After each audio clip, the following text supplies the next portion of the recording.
세종텔레콤이 정부가 주관하는 28GHz 주파수 경매에 참여해 국내 이동통신 3사에 이은 제4의 통사 지위 확보에 재도전합니다. 9년 전 한 차례 고배를 마셨던 만큼 이번에 남다른 각오로 경매에 나서지만 경쟁사 대비 뒤처지는 자금력과 지속되는 재무 악화 등이 걸림돌로 작용할 전망입니다. 세종텔레콤은 지난달 마감한 오지 28GHz 대역 주파수 할당 신청에 스테이지 X, 마이모바일 등과 나란히 이름을 올렸습니다. 과학기술정보통신부가 주파수 할당을 신청한 법인의 적격 여부를 검토한 결과 모두 적격 판정을 받은 만큼 현재 3파전이 예고된 상태입니다. 주파수 경매는 오는 25일 시작될 예정입니다. 해당 28대역 주파수는 기존 SK텔레콤, KT, LG유플러스가 보유하고 있던 오지 주파수 대역입니다. 28대역은 고주파 특성상 도달거리가 짧고 전파 반경이 좁다는 한계가 있습니다. 앞서 이통 3사가 3.5GHz 대역의 보안 용도로 28GHz 주파수를 활용해 왔지만 당초 정부와 약속한 주파수 할당 조건을 이행하지 못해 최종 포기한 주파수 대역입니다. 세종텔레콤은 28GHz 주파수를 할당받아 국내 네 번째 이동통신 회사로 거듭나겠다는 각오입니다. 사실 세종텔레콤의 이통사 도전은 이번이 처음은 아닙니다. 2015년에도 제4의 통사에 신청해 1차 심사를 통과했으나 정부에서 제시한 재무 건전성 기준을 충족하지 못해 2차 심사에서 탈락한 경험이 있습니다. 이번 주파수 경매의 최대 관건은 자금력 싸움이 될 전망입니다. 28GHz 최저 입찰가는 742억 원이지만 주파수를 할당받으면 단숨에 제4의 이동통신 사업자 지위를 확보할 수 있는 만큼 입찰 경쟁은 치열할 것으로 전망됩니다. 각 회사가 보유한 재무 상황이나 자금 조달 방안에 따라 성패가 갈릴 전망입니다. 세종텔레콤은 다른 주파수 입찰 경쟁사와 달리 컨소시엄을 구성하지 않고 홀로 참전하겠다는 구상입니다. 다른 두 곳이 컨소시엄을 구축해 자금 마련에 만전을 기하는 모습과는 차이가 있습니다. 스테이지 X는 카카오에서 계열 분리한 알뜰폰 업체 스테이지5를 주축으로 결성했고 마이모바일은 미래모바일이 만든 컨소시엄입니다. 28GHz 주파수는 기존의 정부가 2018년 이통 3사에 제시한 주파수 할당대가 2,072억 원의 3분의 1 수준입니다. 입찰 경쟁이 치열할 것으로 예상되는 만큼 2,000억 원 수준까지 자금력을 확보해야 승산이 높아진다는 얘기입니다. 스테이지 X와 마이모바일 측에서도 우선 3,000억 원에서 8,000억 원 수준의 자금을 각각 확보한 것으로 알려졌습니다. 물론 자금력에서 다소 불리하지만 세종텔레콤에 전혀 가능성이 없는 것은 아닙니다. 일단 세종텔레콤은 과거 이통사 도전에 실패했던 당시보다 현금 보유고는 늘었습니다.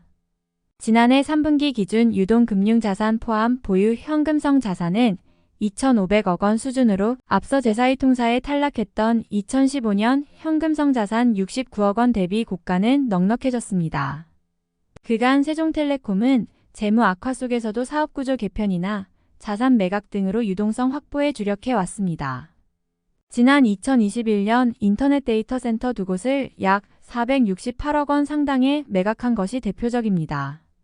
2022년에는 블록체인 사업 확장을 염두에 보유하고 있던 부동산 조각투자 플랫폼 비브릭 지분 매각 사례도 있습니다.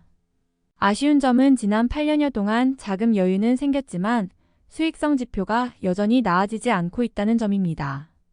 2015년 당시 상대적으로 낮은 매출 속에서도 흑자를 냈던 세종텔레콤이 최근엔 지속 적자에 허덕이는 상황입니다. 실제로 2018년부터 연간 실적 지표에서 2020년 한 차례를 빼고 모두 적자를 기록했습니다. 구체적으로 세종텔레콤의 최근 5개년도 영업손익은 2018년 마이너스 1억 원, 2019년 마이너스 95억 원, 2020년 24억 원, 2021년 마이너스 75억 원, 2022년 마이너스 55억 순으로 나타났습니다. 사업에 필요한 각종 수수료 등 판매 관리 비용 부담이 크기 때문입니다. 기본 인건비에 통신 사업을 위한 회선 사용료, 접속료, 지급 수수료 등 지출로 이윤이 남지 않는 구조입니다. 지난해 9월까지는 누적 흑자를 유지하고 있지만 3분기를 제외하면 12분기 모두 적자를 냈기 때문에 안심할 수 없습니다. 특히 연간 55억 원의 영업 손실을 냈던 2022년도에 3분기 누적 실적보다도 뒤처지는 실정입니다. 지난해 3분기 세종텔레콤의 누적 영업이익은 5억 원으로 전년 동기 영업이익 35억 원보다 84.8% 떨어집니다. 최근 부채 부담이 늘어나는 점도 눈에 띄는 재무 변화 중 하나입니다. 지난 2015년 기준 세종텔레콤의 부채 비율은 112.7% 수준에서 이후 2017년부터 2030%대 낮은 수준의 부채 비율을 유지해오고 있다가 지난해 부쩍 부채 부담이 증가했습니다. 지난해 중에만 459억 원 상당 단기 차입금 증가 등으로 3분기 말 기준 부채 비율은 65.4%로 뛰었습니다. 세종텔레콤이 경쟁사를 따돌리고 주파수 입찰에 성공한다고 하더라도 인프라 구축에 들어갈 막대한 자금 마련은 또 다른 부담 요소로 꼽힙니다.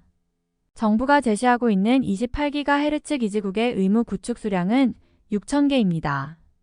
기지국 개당 3천만 원으로 추정해 계산하면 최소 1,800억 원이 추가로 필요하다는 업계의 계산이 나옵니다.